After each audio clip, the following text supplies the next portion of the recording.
Look, for small business owners, one of the minefields that I'm coming across at the moment and getting a lot of feedback. In fact, we got a question on my Ask Kochie Facebook Live this week from a small business owner who asked the question and said, look, a lot of my staff are working at home at the moment.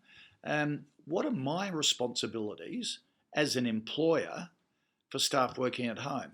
And I think this is one of the biggest minefields facing us over the next year or so that a lot of organisations haven't thought about.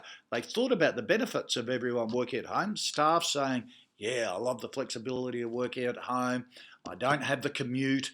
Employers going, well, I don't need to really pay for the office space for them, so maybe I can save on rent, and it works both ways. Well, one of the things that I think a lot of employers are not reading right at the moment, many of them are starting to cotton on to, is productivity as good with staff working at home. And a couple have said to me, while May and June, productivity was really good, July was terrible as everyone started to get too used to working at home and there was a bit of a disconnect. But the other issue is that you as an employer have exactly the same responsibilities of providing a safe and ergonomically and environmentally safe work area for your staff at home as well as in the office.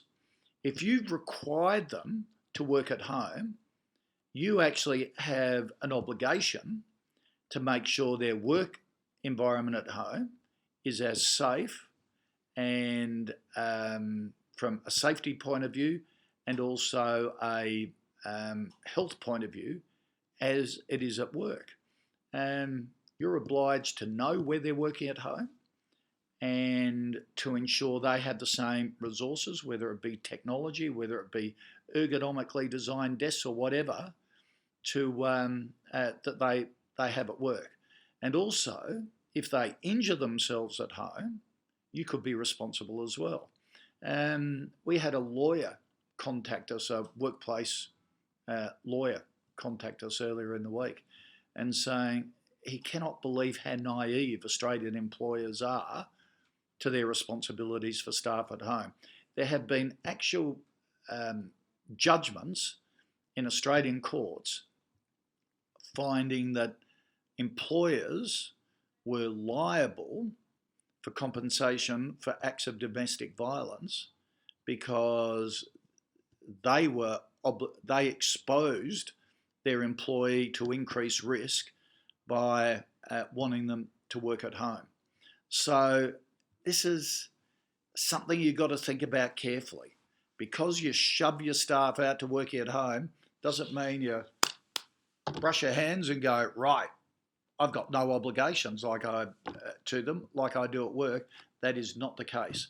Now, on Kochie's Business Builders over the next week or so, we'll go into this in depth to make sure that you understand your obligations and what you need to do to protect yourself in this area.